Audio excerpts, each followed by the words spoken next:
Yep, okay, so we're online. So, hallo.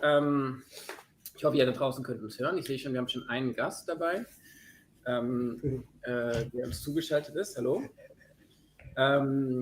Okay, here's we talk today in English. So it's Marcio Carvalho and me, Jan Possmann from Zeitraumexit, and originally we wanted to do a live performance with Marcio.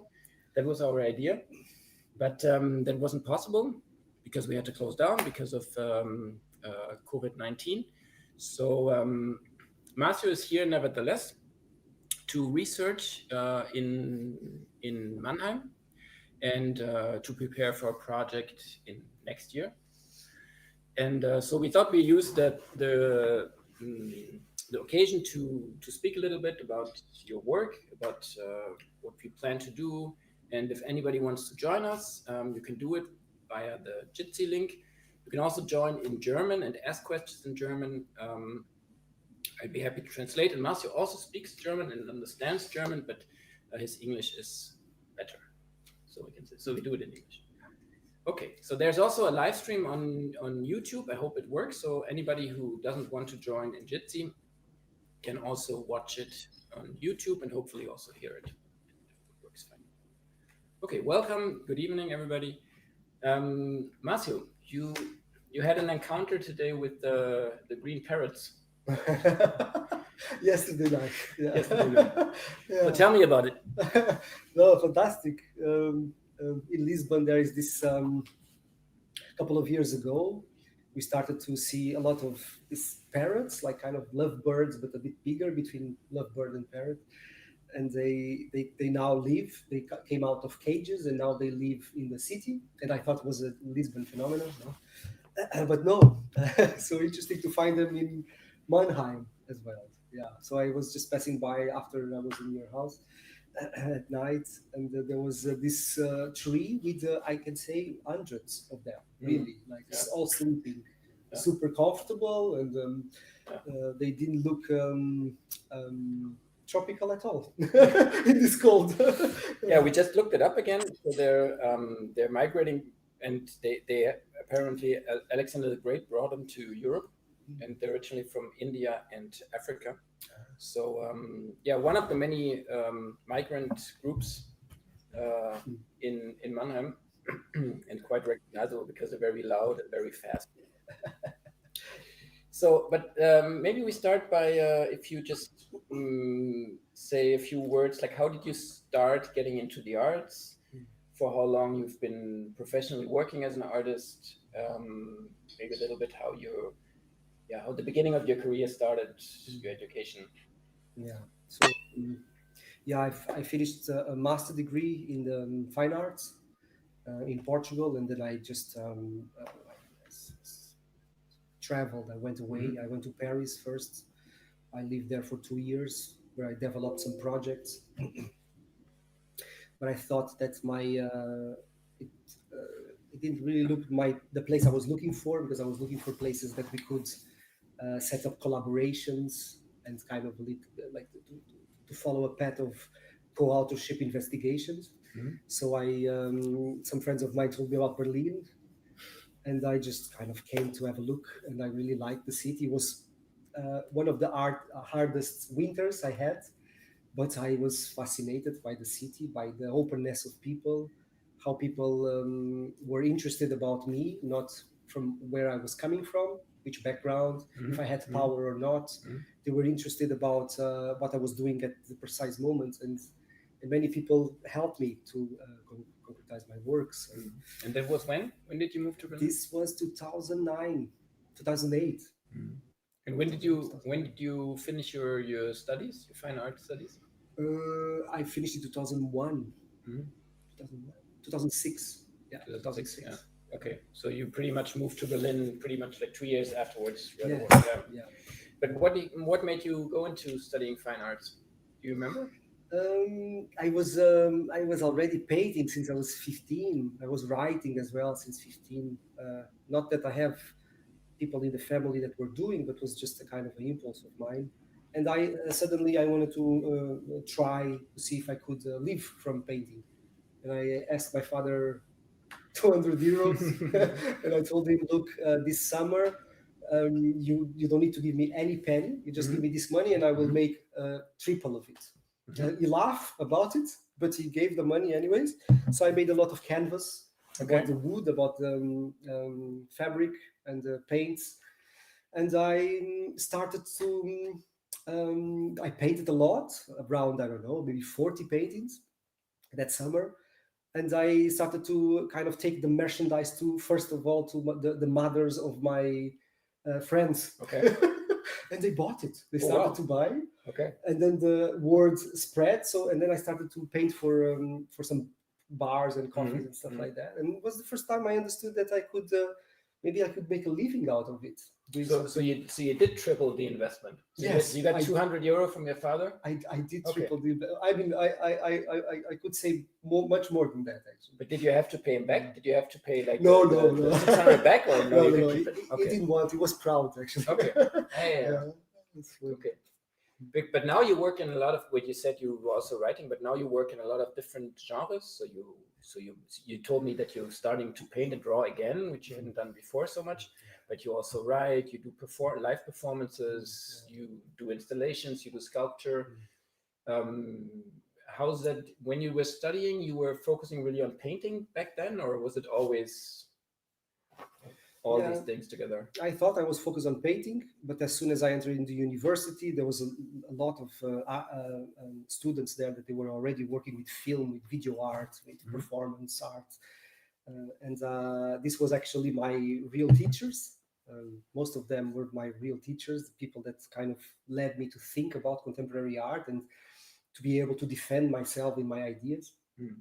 So I started to be involved with all these genres, and I took them, when I came out of the university, I started to take them very serious, which is very difficult because all the time you are led to believe, and it's partly true, that you need to have like a signature in your work. You need to do a kind of work, endure it through time, until the point that people say, oh, this is Marcio Carvalho. And I was always enfant terrible, completely against it, more into like the mood of the moment as well, and the possibilities, and understanding which kind of medium will be perfect for the idea that you have. So I did a lot of work in different genres, different medias, and I'm curating as well, I'm writing as well. I can do all these things, but you have to, so instead of giving 100% to the artwork that you're doing, I have to give 500% because I have these different roles, but I think they are feeding themselves up constantly, which is very helpful for me.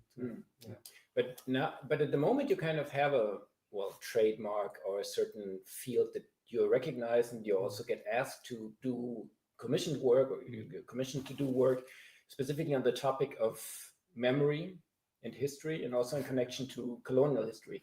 So you do have kind of a clear focus at the moment. Has it always been there, or when did it start to really be the thing that you're working on? I think it was always there, but it was more scattered than it is now. The idea of memory was constant in my work, but sometimes you are too busy doing to conceptualize immediately, or framing immediately, or restricting immediately. So I was more open, and I'm still open, of course, but I was some works that I did with my grandmother, some interviews, because I was interested about the family. I was interested about how my family came to exile themselves in Portugal after many years living in Angola. And through her, I understood a lot about my family, about half of my family that comes from the islands, half of my family that comes from Angola, natives from Angola. So it's like, so for me, it was very important to know this, to understand as well what I feel in relation to any kind of phenomena that I encounter in the world. So it's identity issues, or it was identity issues at the beginning. Fragmented identity, because at the same time that you are in the school learning about the discoveries, you come back home and you eat African food, you listen to African music, you listen to African tales. So it's like it was very fragmented, my identity actually, when I was a young boy. So maybe we have to explain again. So you grew up in Lisbon, or in Lagos in Portugal, and your parents, half of your family side is from Angola, or actually both your parents lived in Angola, if I understand correctly.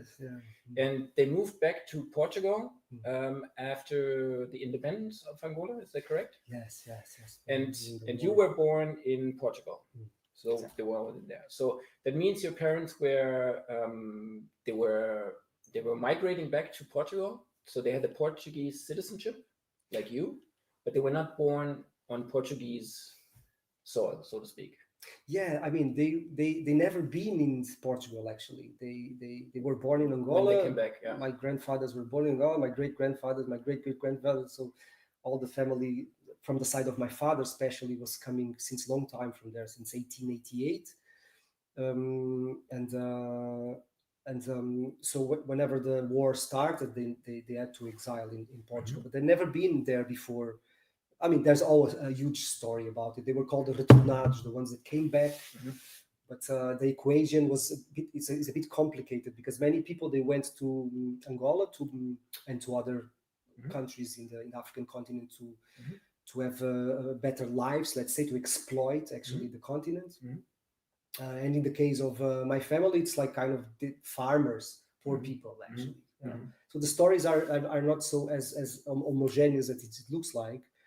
But I'm very influenced by it because part of my family, they are native Angolan, so I have a lot in me.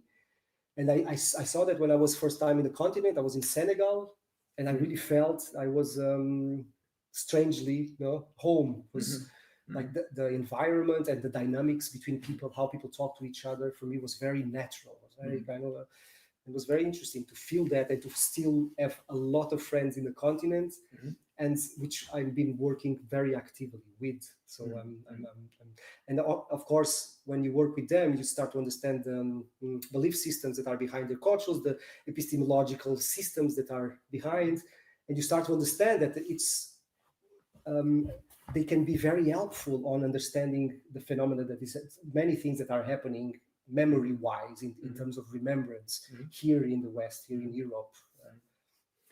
And another thing about your work, and that's also how we met actually in 2017. You were here on invitation of a curators collective from North Africa. And so you came here and you worked with citizens of the city of Mannheim for a short time. I don't know, it was like 2 weeks. Yes, 2 weeks. It was a very short time span.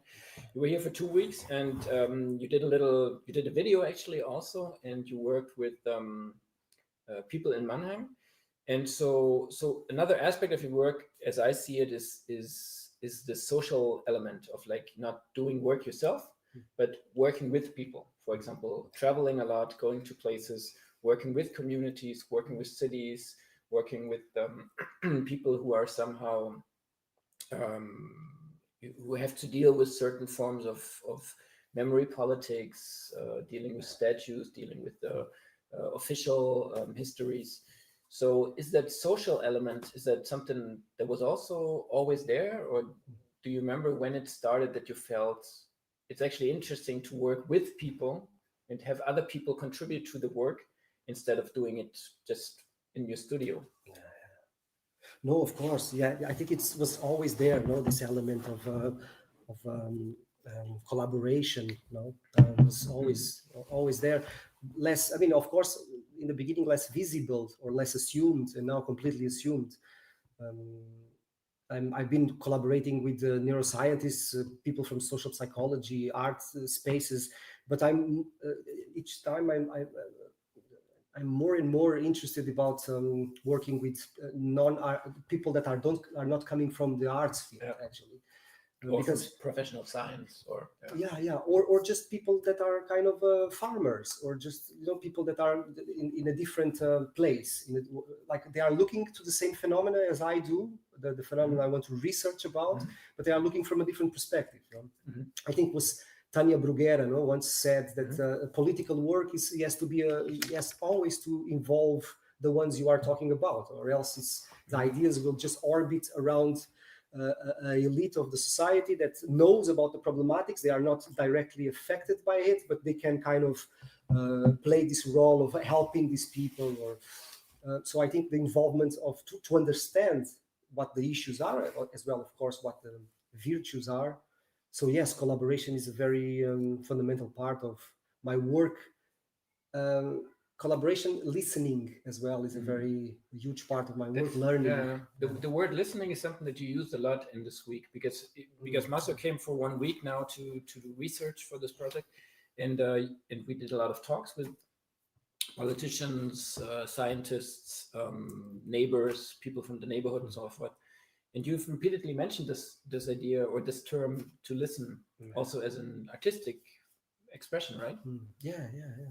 Yes, because we all have very interesting things to say, and we all want to say them. We all want to show how we are kind of using our neurons to make these amazing synapses, bring this unbelievable, extraordinary ideas to the world. And sometimes listening is not like as active as it should be in our society. I mean, if you look at the archives per se, like maybe in relation to oral traditions, you are much more aligned with the idea of listening to a voice, remembering as a result of listening to a voice. And when you look at archives, it's much more a cognitive thing, remembering as looking up at records, a thing, so it's something that happens much more inside of your body by yourself. Of course, you can have discussions and all that, but listening, these oral traditions, more and more, I feel that it's a very important methodology on understanding actually how the work is processing in all the different places in the world, and the different communities and the different stratas are dealing with the same phenomena. There was a project in Frankfurt. I think it was at the, I'm not sure. I think it was Museum für Moderne Kunst, Museum of Modern Art, where they had during a time they took away the artworks, and they had like a project which was about people remembering the artworks and speaking about the artworks. They had a group of people who would gather certain dates in the museum, sit down and talk about the artworks, what they remembered of it, what they liked about it. And you could just join them and sit there and listen to them. So it was all really about very subjective views on these things. Sometimes very precise and descriptive, sometimes very emotional or abstract.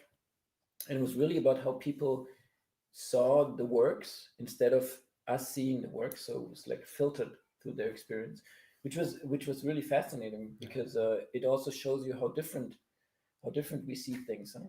So when you say the farmers and you, or the scientists and the artists and everybody, they're looking at the same phenomenon, or they're affected by the same phenomenon, they have very, very different interpretations. So, I mean, even you and I have different ways of seeing things, but it's interesting to understand how much it depends on how you look at something. I think the fear from subjectivity really castrates creativity, castrates the idea that things are actually impermanent. Like this idea of freezing, making something fixed, like and all the metaphors, like the archival metaphor. If we go through this idea of archives, fixed knowledge, like the body is an archive. We were convinced by this kind of metaphors that what you have, this body, is an archive, because you can store knowledge and you can recollect it. But this creates a modus. It really creates a sort of an idea, a general idea on how the body functions, which is super deceiving, and it really reduces the body to something that is so sterile, I think, because the body, it's a super technology, that is not at all, I don't think it's at all explored, let's say. And of course the body comes way before the archive itself, and the structure, especially the structure of power that is behind it, and the idea of having a sort of a linear narrative to tell a tale about the past. The body is completely anarchists in that sense. Like I was telling you the other day, I when I draw, my memories, this is a very recent phenomenon that happens to me. Recently, I've been in my drawings, I'm jumping from all the places in the world, the 5 continents I've been, from one to the other, so clear through these landscapes. So in your mind, so you see in my mind, places that you've been to in your travels. Yes. Yeah, while you're drawing. Okay. Yes, which is, for me, it's a really, it's very interesting, because it's like as if it has its own life, and I'm just following it. And by following it, I'm absorbing as well some sort of connections between all these places I've been. Which is not intellectual, which you don't plan, or which is not something that you intentionally do, but that your body or that your mind does. Yeah, exactly. Yeah. Let's see if there's because I'm relatively new to this online thing, so we so I don't know. There's one person that joined us. I can see Bonka. Hello, Bonka von Bredow has joined us. There's also the live stream on YouTube, and let's see. Well, it's running. It's what I can see. I don't see how many people are viewing it, so I cannot tell you that. Anyway, Bonka, if you want to ask a question, feel free to do so. We should be able to hear you, I hope. If not, you have to wave. I think Marcio looks in your direction, so he'll be able to see you. And if anybody else wants to join, feel free to do so. On the Jitsi link, if anybody doesn't have the link, it's on our website, zeitraumexit.de, or on our Facebook presence. Hi, together. Well, I actually really have a question to you. We already know each other. We talked about the archives. And what I'm really interested in, Marcio, you're talking so much about archives. And I am working in our Marchivum at an archive right now. But for us, an archive seems well, we are collecting and gathering material stuff. I mean, it's mostly written stuff, records, documents, whatever. But for you, you have a different perception of archives. So you now talked about your body or everybody's body like an archive. And that was for me really very interesting. So what exactly is for you an archive, and how can we gather all these experiences in art and history in that? Yeah, it's a very broad, it's a huge question, no? Maybe 1 year answer. Yeah. I mean, there's lots of types of archives, no? I think what I'm very interested is what did the idea of archive, how did the idea of archive framed the way a biological body remembers, no? The idea that we use concepts such as preservation, so we can preserve a story that shouldn't disappear. The myth of impartiality of the archivist. I'm just collecting pieces and putting them together. I have no political agenda behind.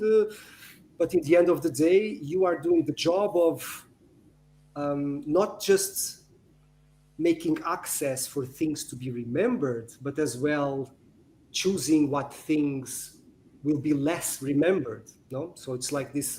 It's not even possible for archivists to put everything up at the same time, the same way. So when an archive tells the story of a certain period of time, about a certain kind of community, they really are telling a story, but is all the time confused with history, like the narrative. This is what happened. All the other, as if all the rest was just not as important, no, to remember. But then the question is, important to who? No, and of course all the problematics that have been existing today in relation to these hegemonic histories and the ways people have been defining who we are today and where we're going based on those archives, is being questioned today, and in a very interesting way. And it's not by, let's say, ourselves, the ones that have these museums, for example, in our cities, but many of the times they are being questioned by people from other continents, for example. No? So especially, like, for example, these collections of these ethnographic collections. No, it's really it's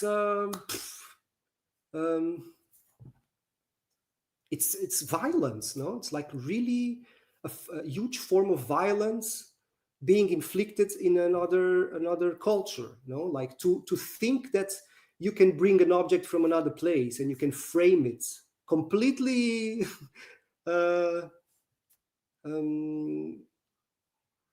with no knowledge about the spaces of functionality of this object, no, with no interest whatsoever to involve people from the culture from where these objects are coming from, and then you pretend that you know them.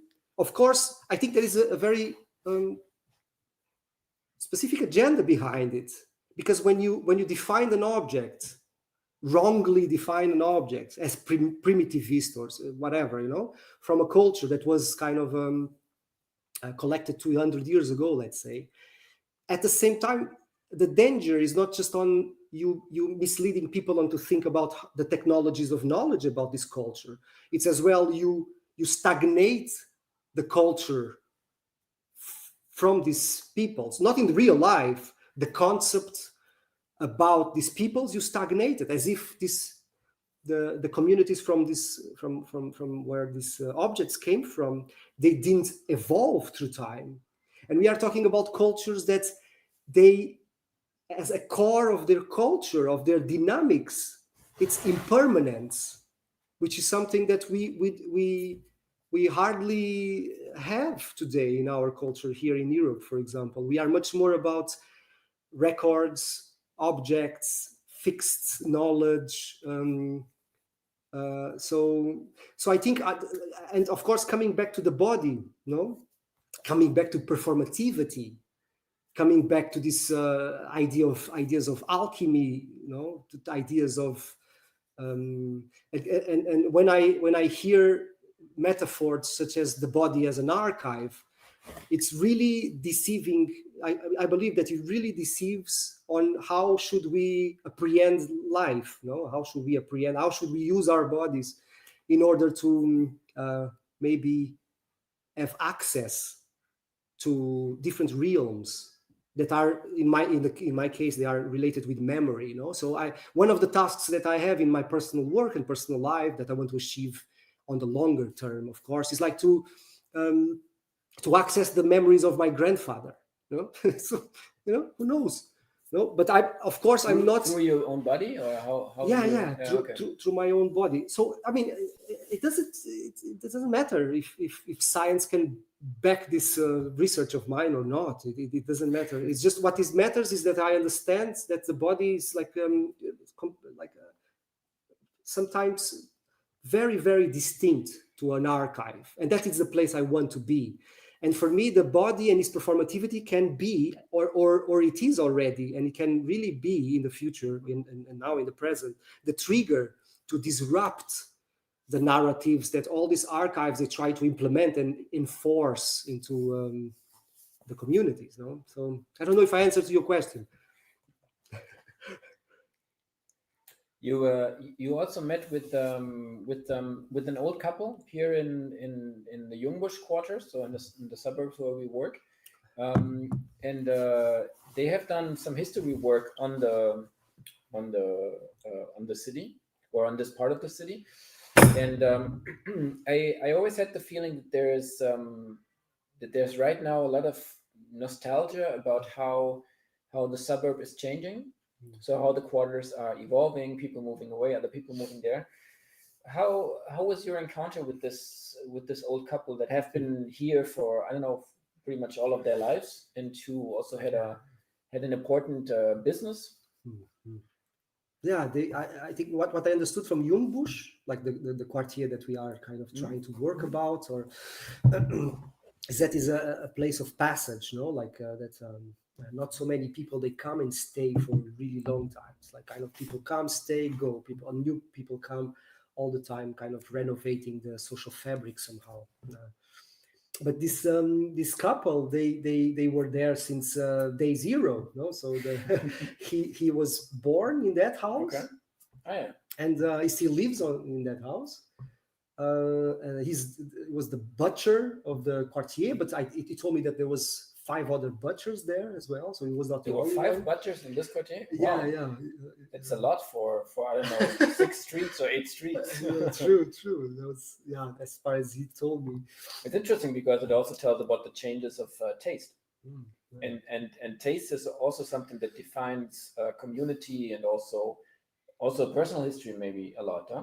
A lot of people remember when they think about their youth and about their childhood, think about certain tastes, the food from their grandmother and so forth.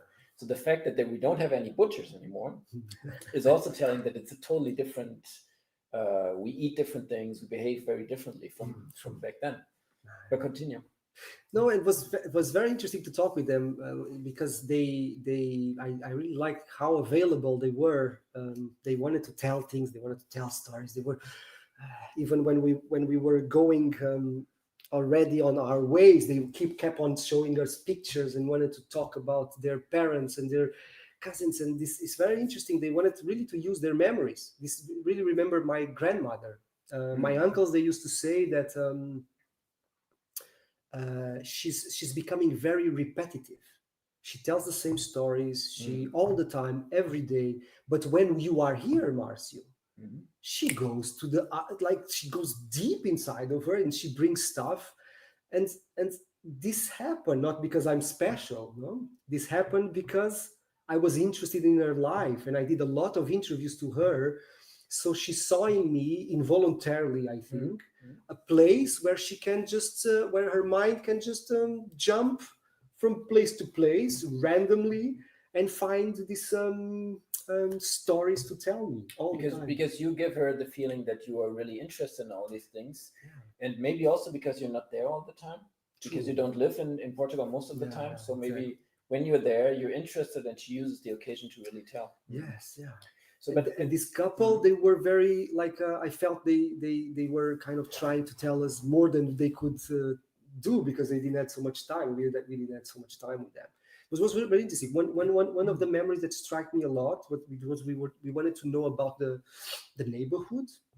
So we were making questions about the dynamics that were existing, the social dynamics, the kinds of groups that existed at the time. We talked about the Gastarbeiter, about the monument that is in front of their window.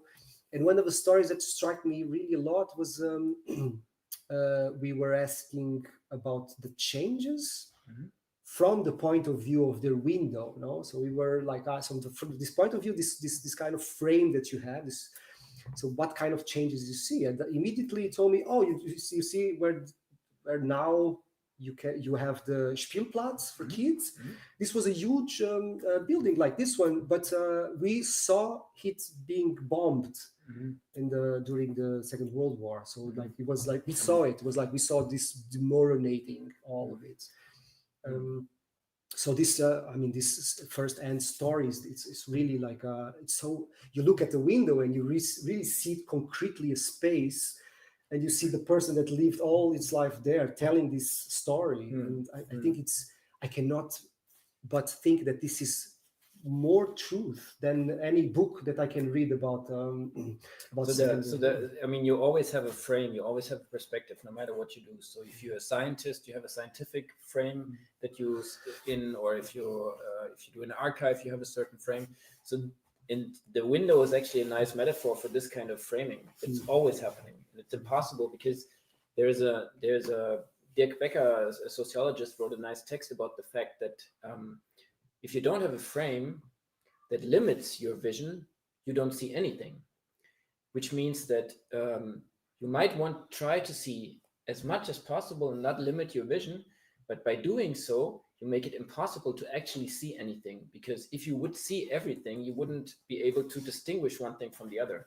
So you always have to say, okay, I'm looking at this fact, or I'm looking at this phenomenon, or I'm looking at this street, in order to be able to make sense of the world. You cannot see everything at the same time. And so this idea of the window, I like it very much, that it's kind of, this is my frame of reference, is my window, and it's just as true or as precise as a scientific, I don't know, sociological research would be. Yeah, I mean, like I work with. But how did they feel about the changes? Were they very critical, or very No, or not? It surprised me. Accepted it? Yeah, they totally accepted it. It's like it was very. They looked like they were super in front of their own time. Okay. Yeah, they was telling us that they totally understand, because that it's change and it's inevitable. Yes, that new generations, they come and they want other things. They want different stuff. So like his kids, they don't want to be butchers, you know. So it's For example, they want big cars and not steaks. Yes, because they want other things. His daughter, she's vegetarian. Ah, okay. So they needed to comply with all these things, and at this precise moment, they kind of made huge compromises, and just to try to understand that their life before is not their life today, and that other people, like such as their kids, they are different from them, and things, they evolve. You know? So they were not really. They quite accepted. But speaking of vegetarians, there is an author. I think it's a journalist, a woman in Berlin, and she wrote a book about. I don't recall the title exactly, but it's about how falafel as a food has become popular in Europe, and she says there's almost like a falafel index that is an index for gentrification. So the moment you have falafel places open up, it's a clear sign of a gentrification process, meaning that the döner, like the meat fast food is still a more proletarian, lower class kind of fast food offer, and the falafel, because it's vegetarians, is a more upper class kind of fast food. They're both fast food. They're both a migrant kitchen, like Arab and Turkish, but there's very clear social distinctions. Wow. So she researched like how the spread of falafel stores in Berlin has really gone along the rise of housing prices, of rent, the rise of living standards. So there's really, she said, it's kind of like falafel moving through Berlin and bringing richer people with them. So now we have a falafel store in Mannheim since last year, and I felt it. And when I saw it open, I was like, okay, the first falafel store is moving in. And over the last couple of years, there's been so much talk about gentrification here. Yeah, but like I very it's so funny and interesting how people project, ideas about the world. Like, for example, the idea that falafel is a trigger for gentrification is just... No, it accompanies it. Whether it triggers it or whether gentrification triggers falafel making. Yeah. But it puzzles me, because it's something that comes from a completely different place. Yeah. A gentrification is something that is a product of a really power dynamics inside of the city. Yeah. That these falafel places, they don't have at all. This power somehow. Yeah. So the power is coming from the investors. The power is coming from the ones that buys a lot of houses and make their Airbnb everywhere. So the power dynamics comes from a completely different place. Yeah. So it's very funny how we suddenly grab the falafel that he has his own history and his own space of origin and all these things, and we kind of connect it to it's just interesting how studies, they can actually do this. And for me, it's a bit I'm not saying that is wrong, not it's not for me to say it, but I really have to build suspicions towards... No, I mean, it's also a bit absurd. And of course, because and the way I tell the story is, of course, a bit more humorous than I think it is.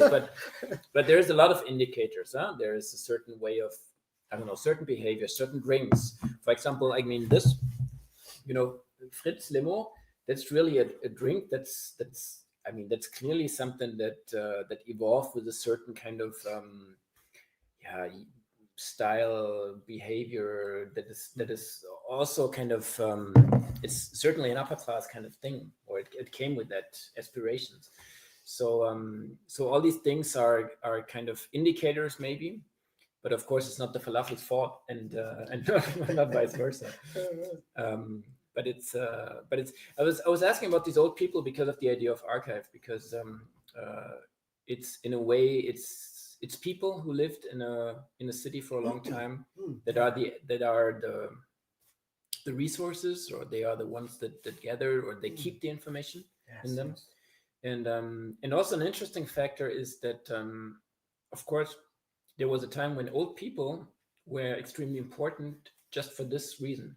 So for example, your grandmother has certain knowledge that only your grandmother has, and that is very valuable to you. So by giving her the feeling that she has a important role to play, she has a function, it's something that everybody needs, you know, to feel needed, to feel to have a function. And in you know, and before we became a culture of writing, of course, it must have been very important to have old people who were able to remember things that were not written down. So now basically every fact, everything that can be known is in the internet, or it's written somewhere. So in a way that also means that people become less important as carriers of certain knowledge of things. Now the question is it really the fact, or is it only a certain type of, or a certain idea of knowledge that makes us think we don't need old people anymore because we have archives, we have books, what everything. Yeah, there was this of course, Europe is all the time making this what's the name? This charity advertisings. No, all these people in Africa, they need help, and they are doing with all these charities. And there was some colleagues from Senegal, I think from Senegal, and they just did this charity for old people in Norway, and they were saying, look, you are old, you are an elder person, your kids, they don't want to be with you anymore, they want to put you in a foster, they want to put in a elder house, come to Senegal. Because here we gave a lot of importance to old people. Oh, that's nice. Here, an elder person is like a library. We consider it as a library. So they were kind of turning the game. It's really interesting, and that is the idea. Very clever, yeah. The archive, it created a sort of a modus operandi. No, it's like it influences the society in such a way that is very difficult now to turn it back. Because I look at this elder people, I look at this, my grandmother, for example. The way she remembers, it's not in a straight line, you know? It's not in a straight line. It's scattered, like her ideas. She's talking about something, and from the story that she's telling, she's remembering another thing. When they were going to a marriage from one town to the other in Angola, in Lubito, they were traveling during 2 days to go to a marriage. So they were sleeping under the carriage with the horses, and she could hear the lions in the all around. And so she tells about this, and suddenly she's talking about the balls that she was going to dance and all these things. And the archive doesn't permit itself to behave like that. Doesn't permit for subjectivity to enter inside. The archive doesn't allow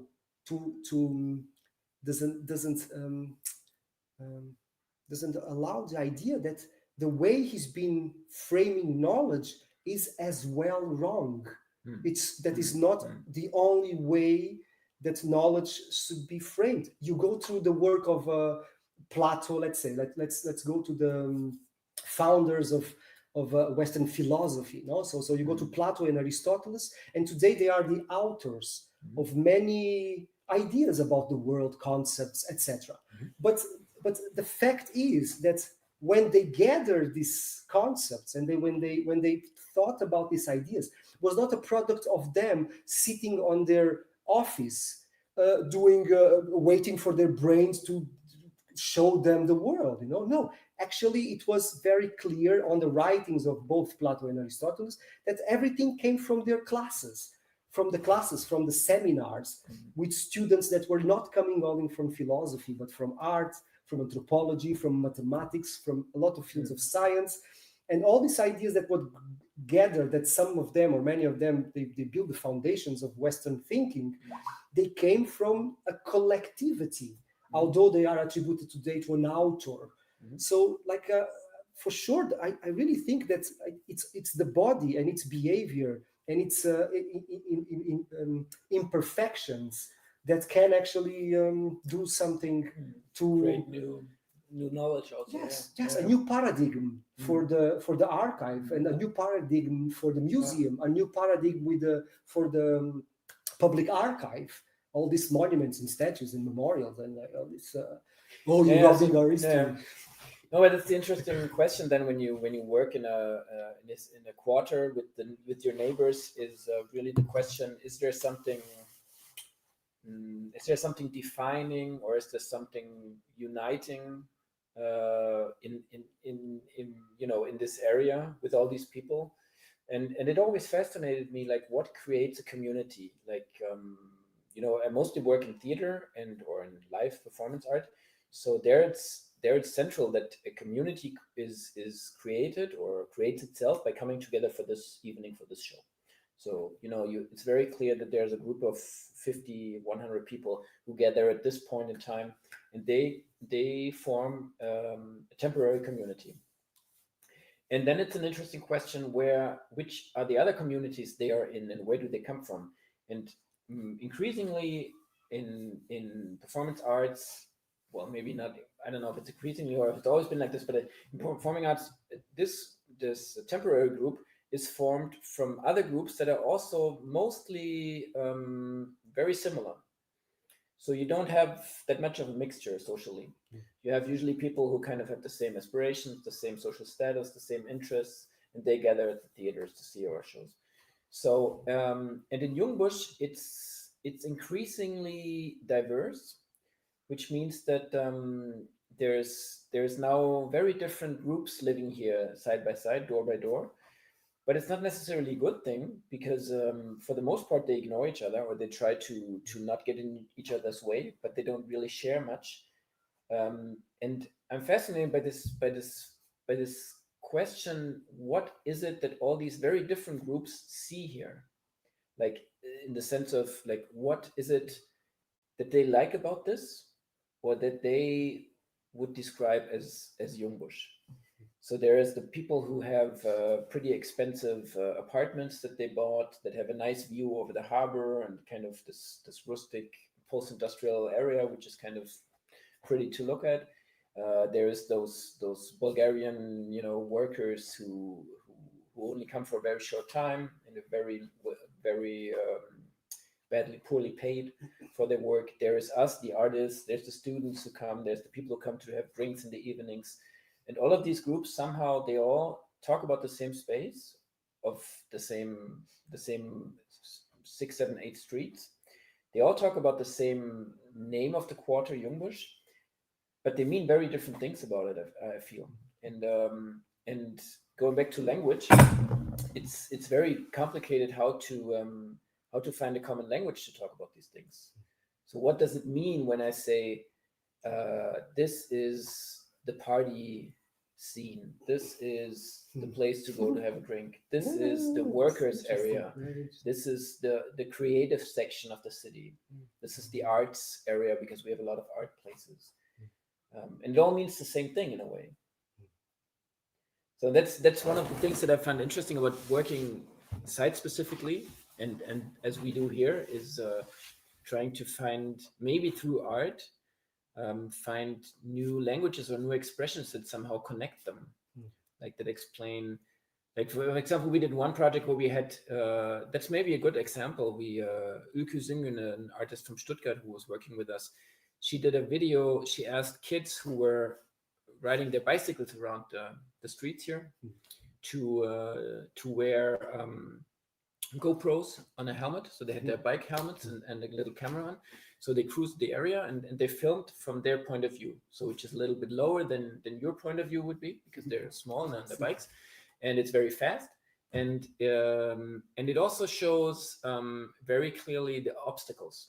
So it shows like where you can ride your bike and where you cannot, because cars are parked there, because there's beer bottles everywhere, because there's crowds of people or not.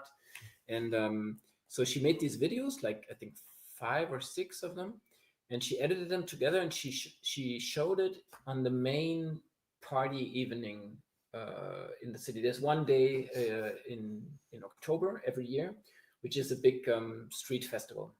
So that's when hundreds of people come to have drinks. And she presented this video here at our venue to this party crowd, who was basically which is really a crowd that's more about drinking and loud music than it is about art or anything. And I thought it was very interesting because it's a totally opposite perspective of the same street. So you walk through it at night and you have this loud noise, you have the lights, you have the beer drinking and everything, and you ride your bike during the day. And so there's a very different views of the same streets. And so that's maybe that's a way to open you up to the same thing, but in a different way or a different perspective. No, yes. Because, I mean, I'm here for short time now to understand the dynamics of the Quartier. I'm enjoying a lot and learning things, but I still have a long way to understand the bigger picture. No? But what you just said, it resembles very much to, let's say, former times, no? Where, for example, before you created a country out of a region, no? So you had different kinds of ethnies that were living together.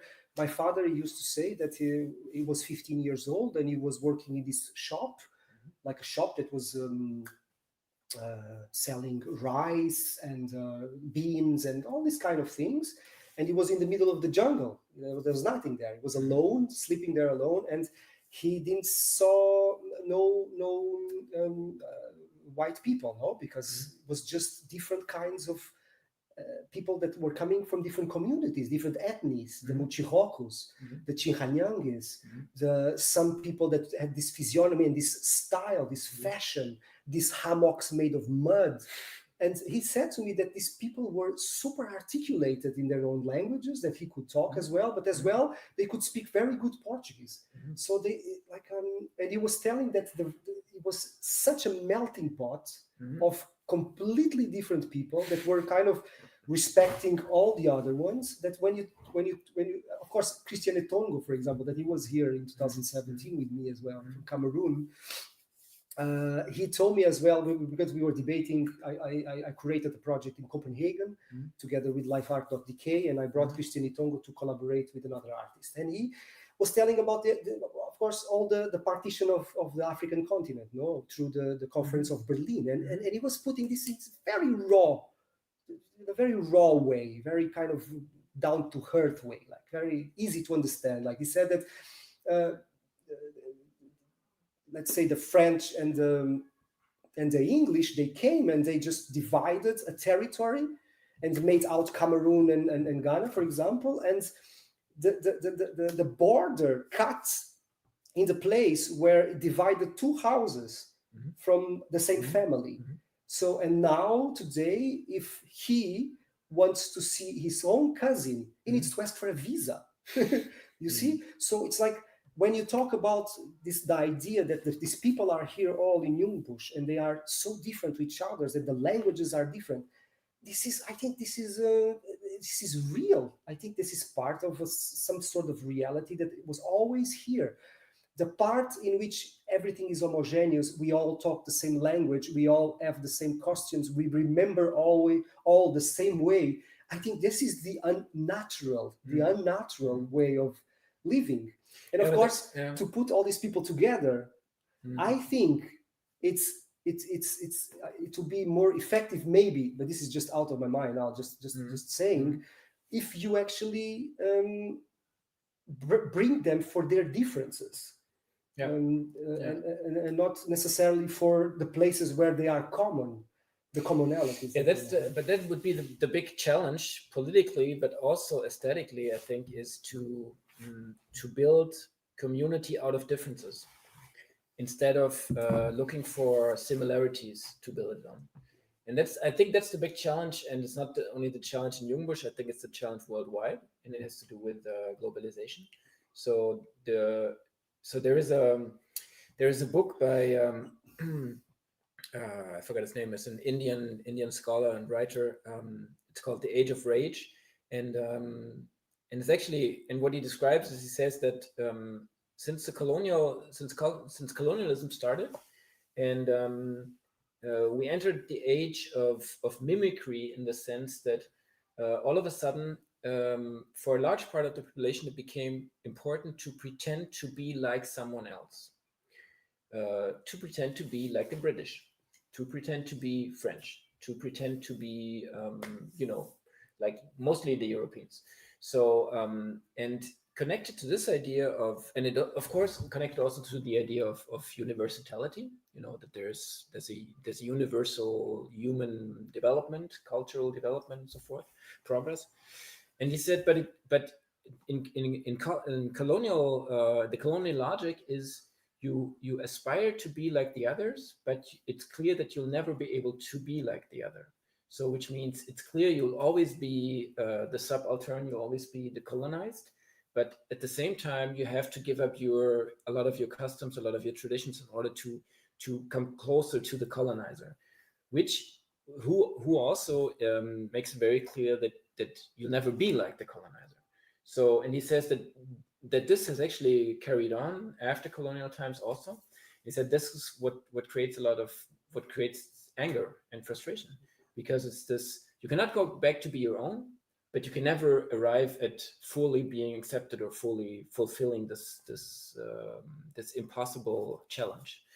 So the question then is, how is it to be different, like radically different, and still work together successfully, and having to be able to do without because you said you don't have the bigger picture of the Jungbusch, but maybe there is no bigger picture. Maybe the point is, let's not try to get a bigger picture and say, there is no it's like this, but rather it's trying to have all these little pieces that somehow, so to somehow still work together. Yeah, I think, of course, I mean, if we go through something that maybe it's in the middle, which is identity, the idea of identity. Yeah. So it's like we are built as a society, we are built to think that my identity is rooted in this culture. This is me, So I have to defend it. Yeah. So then I have many Portuguese friends that say, no, in Portugal is better. Whatever, and you have this phenomenon worldwide. But there is no such thing there's no place in the world that's pure. Yeah. For sure not. I mean, I just saw this article, from the Guardian, like this study from this Syrian historian, and she's telling about Notre Dame. How Notre Dame was one of the columns was stole in Syria, and then she unfolds in one book called, I can tell you because I have it here. Sorry. In this book that she writes,